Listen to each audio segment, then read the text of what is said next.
साल 2015 में United Arab अमीरात और सऊदी अरब ने एक साथ मिलकर यह तय किया था कि हम यमन में जो गृह युद्ध चल रहा है उसको समाप्त करेंगे और हूती विद्रोहियों का मुकाबला करेंगे। लेकिन पिछले कुछ समय में जो डेवलपमेंट हुए हैं उन डेवलपमेंट्स के माध्यम से ये स्पष्ट तौर पर निकल करके आता है कि अब यूएई और सऊदी अरब के बीच में ही दरार पैदा हो रही है। और पिछले कुछ समय के डेवलपमेंट अगर आप देखें, जहां पर एक दूसरे जो सऊदी अरब और यूएई हैं उन्होंने एक दूसरे पर प्रॉक्सी अटैक्स किए हैं। इसके साथ साथ यूएई द्वारा बैक जो ग्रुप है उसने यमन में स्वतंत्रता 2 साल के अंदर स्वतंत्रता डिक्लेयर करने की बात की है। तो बहुत सारे एक्सपर्ट्स का कहना है कि यमन वर्तमान समय में जिस तरीके से आगे बढ़ रहा है, अगर ऐसे ही चलता रहा तो आपको 2 देशों में विभाजन देखने को मिल सकता है और यमन जो है वो 2 देशों में बढ़ सकता है। तो जाहिर तौर पर एक बड़ा डेवलपमेंट है। अंतरराष्ट्रीय संबंधों के लिहाज से इसको समझना जरूरी है, पूरे घटनाक्रम पर बात करना जरूरी है। तो मेरा नाम है अक्षय और आपका स्वागत है दृष्टि आईएएस चैनल की इस नई वीडियो में। तो वीडियो की करते हैं शुरुआत और सबसे पहले देखते हैं कि यहां पर आपका पिछले कुछ समय में क्या घटनाक्रम रहे हैं जो कि हमको देखने को मिले हैं, जिससे ये अंदाजा लगता है कि यूनाइटेड अरब अमीरात और सऊदी अरब के बीच में संबंध काफी बेहतर नहीं रहे हैं। तो अगर आप देखें तो सऊदी अरब ने बीते दिनों यमन में जा रहे यूएई के एक जहाज पर अटैक कर दिया था, जिस जहाज पर यूनाइटेड अरब अमीरात के लड़ाकू विमान जो थे वो भी मौजूद थे, सेना के लड़ाकू विमान जो थे वो भी मौजूद थे। इसके बाद अगर आप देखें तो यूनाइटेड अरब अमीरात ने एक बयान दिया, जिस बयान में यूएई की तरफ से कहा गया कि सऊदी अरब ने बहुत गलत किया है, सऊदी अरब ने जो है एक बहुत खतरनाक कदम उठाया है। इसके अलावा सऊदी अरब ने यमन के तट के पास अपनी नौसेना भी तैनात कर दी है।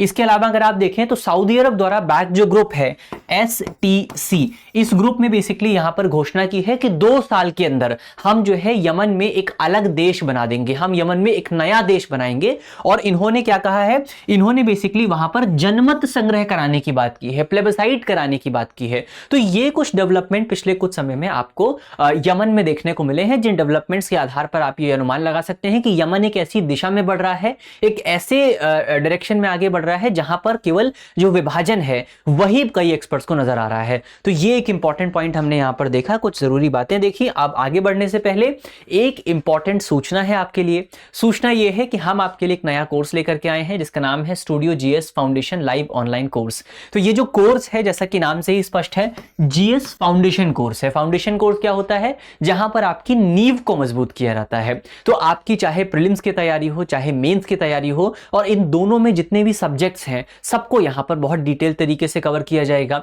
लाइव क्लास होगी, स्टूडियो से क्लास होगी, यानी कि आप अपनी सहूलियत के मुताबिक कहीं से भी कभी भी क्लास को देख सकते हैं। इसके साथ साथ ये जो क्लासेस हैं, इन क्लासेस की जो प्राइस है, इस कोर्स का जो प्राइस है वो काफी कम है।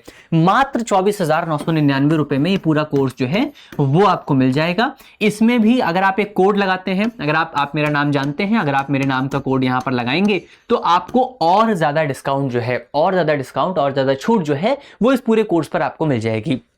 इसके अलावा एक खास बात यह भी है कि अगर आप कल को मान लीजिए दृष्टि आईएएस का ऑफलाइन फाउंडेशन बैच ज्वाइन करते हैं तो उस बैच को ज्वाइन करने के बाद ये जो फीस है, इस फीस को उस बैच की कॉस्ट में एडजस्ट कर दिया जाएगा। तो आपको कोई अतिरिक्त कॉस्ट जो है वो यहां पर नहीं देनी पड़ेगी। तो ये इंपॉर्टेंट पॉइंट आपको याद रखना है। इसके अलावा ये कोर्स जो है आपका अलग अलग लैंग्वेजेस में, अलग अलग मीडियम्स में मौजूद है। ये आपको हिंदी माध्यम में देखने को मिलेगा। हिंदी माध्यम का बैच जो है 5 जनवरी से शुरू हो रहा है।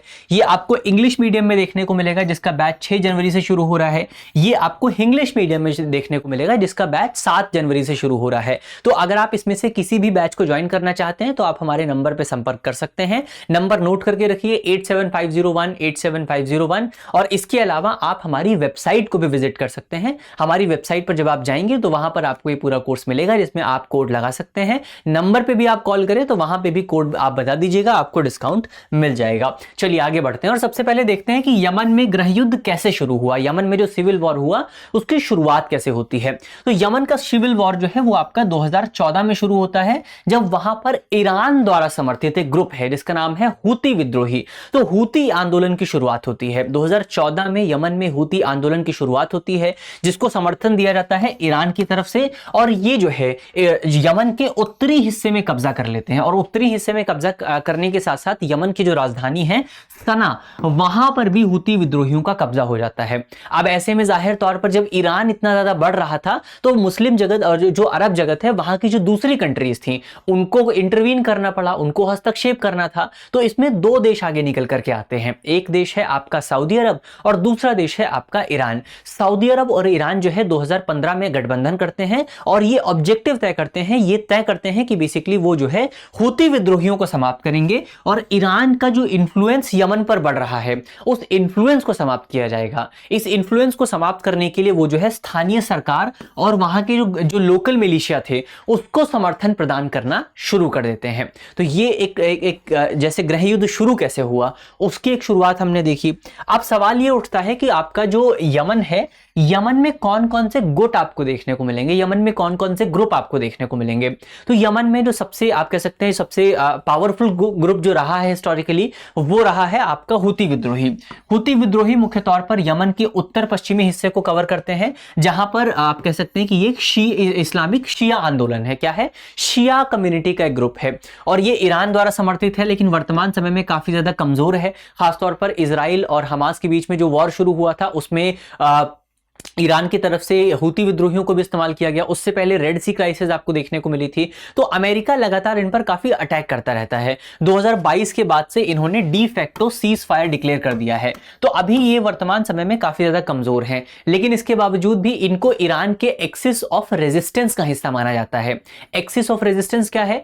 ईरान की तरफ से नॉन स्टेट एक्टर्स का एक ग्रुप बनाया गया है जिसमें आपका हमास शामिल है, जिसमें आपका हिजबुल्लाह शामिल है, जिसमें आपका हूती विद्रोही शामिल हैं और भी दूसरे बहुत सारे ग्रुप शामिल हैं। तो नॉन स्टेट एक्टर्स का एक ग्रुप है जिसको ईरान ने बनाया है, ईरान जिसको समर्थन देता है, जिसको कहा जाता है एक्सिस ऑफ रेजिस्टेंस। तो ये जो आपका हूती विद्रोही है ये भी एक्सिस ऑफ रेजिस्टेंस का हिस्सा है, लेकिन फिलहाल काफी ज्यादा कमजोर पड़े हुए हैं। इसके अलावा यमन की एक अंतरराष्ट्रीय मान्यता प्राप्त सरकार है जिसको सऊदी अरब का समर्थन प्राप्त है। तो अब याद रखिएगा बाहर की जो कंट्रीज हैं वो यमन के एक एक ग्रुप को समर्थन दे रही हैं। तो ईरान किसको समर्थन दे रहा है? ईरान जो है वो आपका हूती विद्रोहियों को समर्थन दे रहा है। सऊदी अरब जो है वो यमन की जो मान्यता प्राप्त गवर्नमेंट है, जो इंटरनेशनली रिकॉग्नाइज्ड गवर्नमेंट है, उसको समर्थन प्रदान करता है। इसमें कौन कौन शामिल है? इसमें यमन की जो आपकी नियमित से जो आपकी रेगुलर आर्मी है उसके कुछ टुकड़े आपको देखने को मिलेंगे, कुछ जनजातीय मिलिशिया इसमें आपको देखने को मिलेंगे और कुछ सुन्नी इस्लामिक ग्रुप जो है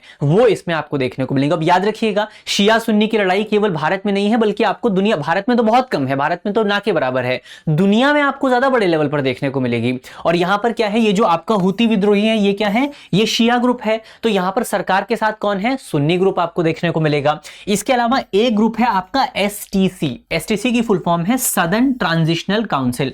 इसको 2017 में बनाया गया था। और एक पॉइंट आप और याद रख सकते हैं, यमन की जो गवर्नमेंट है ये 2022 में बनी थी। तो ये जो आपका एसटीसी ग्रुप है, सदर्न ट्रांजिशनल ग्रुप, 2017 में बनाया गया था।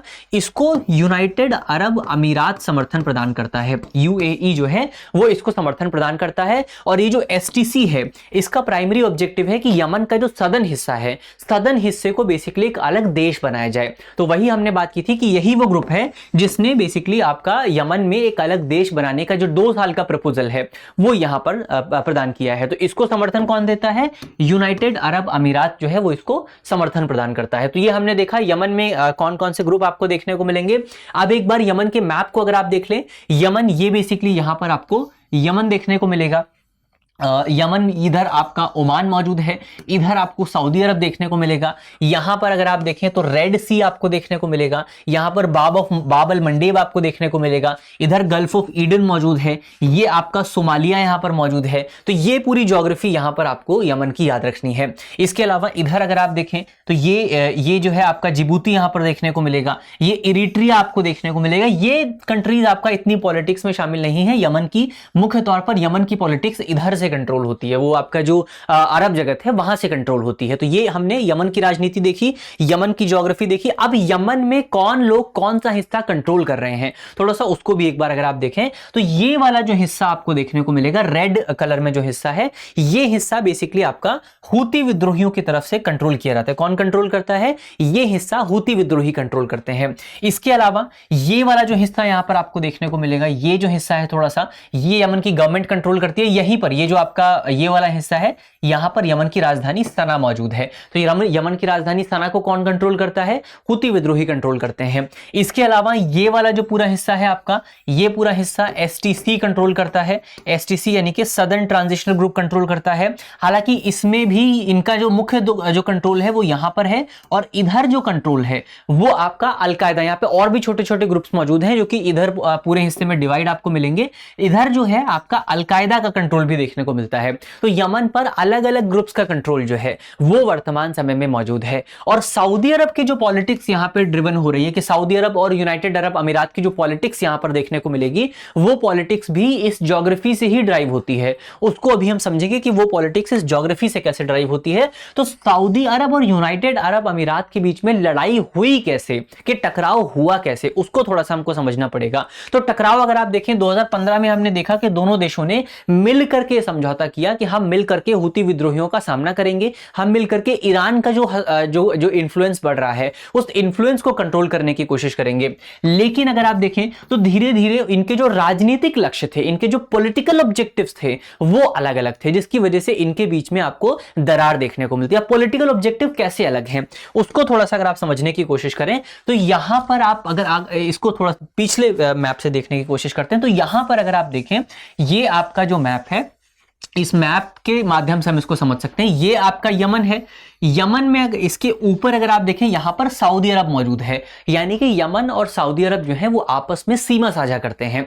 तो अब सऊदी अरब क्या चाहेगा? सऊदी अरब तो यही चाहेगा कि यमन में एक स्टेबल गवर्नमेंट मौजूद हो। तो सऊदी अरब किसको समर्थन करेगा? सऊदी अरब जो है वो आपका यमन की जो इंटरनेशनली रिकॉग्नाइज्ड गवर्नमेंट है उसको समर्थन प्रदान करता है। तो सऊदी अरब अपनी पॉलिटिक्स से ड्रिवन है। अब यूनाइटेड अरब अमीरात की अगर आप बात करें तो यूएई की क्या पॉलिटिक्स है? यूएई की पॉलिटिक्स ये है कि ये बेसिकली आपका ईरान का विरोध करता है, ईरान के खिलाफ देखने को मिलेगा। और ईरान जो है इसका प्राथमिक ऑब्जेक्टिव ये है कि ईरान को किसी तरीके से हटाया जाए, ईरान को कैसे भी खत्म किया जाए। और ईरान को खत्म करने के लिए क्या है, अगर आपको यमन में ईरान को खत्म करना है तो आपको हुती विद्रोहियों को खत्म करना पड़ेगा। और हुती विद्रोहियों को खत्म करने के लिए आप केवल गवर्नमेंट का सहारा नहीं ले सकते हैं। हुती विद्रोहियों को खत्म करने के लिए यूनाइटेड अरब अमीरात ने जो नॉन गवर्नमेंट ऑब्जेक्ट जो एक्टर्स हैं उनका भी इस्तेमाल किया है। इसमें मुख्य तौर पर कौन निकल करके आता है?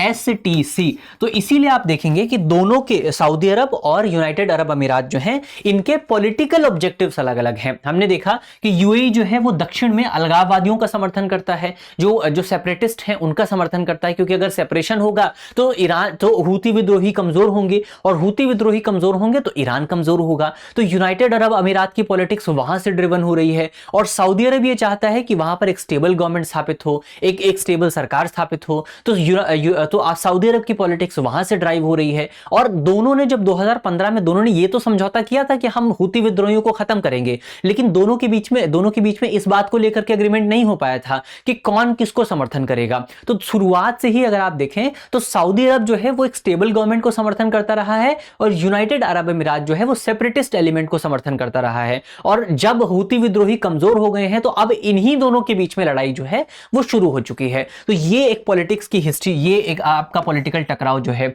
वो आपको देखने को मिला है। तो इसको हमने डिटेल से समझ लिया है कि वर्तमान समय में यमन में क्या चल रहा है, यमन की पॉलिटिक्स में क्या चीजें आपको देखने को मिलेंगी। अब अंत में आपके लिए करंट अफेयर का सवाल है, जिसका करंट अफेयर का सवाल आपका जवाब जो है वो आपको कमेंट बॉक्स में देना है। तो सवाल में आपसे पूछा गया है कि निम्नलिखित में से कौन सा देश जो है वो यमन के साथ सीमा साझा नहीं करता है। हमारे ऑप्शन है, ऑप्शन ए सऊदी अरब, option B Oman, option C संयुक्त अरब अमीरात, और ऑप्शन डी बेसिकली यहां पे यमन लिखा हुआ है, इसको रेड सी कर लीजिएगा आप, तो ये आपका रेड सी है। तो इनमें से कौन सा सही जवाब है? सऊदी अरब, ओमान, संयुक्त अरब अमीरात और रेड सी। तो इसका सही जवाब क्या होगा वो आपको जल्दी से कमेंट बॉक्स में बताना है कि यहां पर इनमें से कौन सा आपका जो क्षेत्र है वो यमन के साथ सीमा साझा नहीं करता है। तो इसका सही जवाब आप कमेंट बॉक्स में बताएंगे। मुझे उम्मीद है वीडियो आपको अच्छी लगी होगी, वीडियो आपको पसंद आई होगी। अगर वीडियो अच्छी लगी है तो अपने दोस्तों के साथ वीडियो को शेयर कीजिएगा, अपने दोस्तों को इस वीडियो के बारे में बताइएगा, और इसके साथ साथ आप टेलीग्राम ग्रुप को भी ज्वाइन कर लीजिए। टेलीग्राम ग्रुप का जो लिंक है वो वीडियो के डिस्क्रिप्शन में आपको मिलेगा। मिलते हैं आपसे अगले वीडियो में, तब तक के लिए अपना ख्याल रखिए, ध्यान रखिए, पढ़ते रहिए। धन्यवाद। अब एग्जाम की तैयारी को और बेहतर करने के लिए हमारे चैनल को लाइक, शेयर और सब्सक्राइब करना ना भूलें।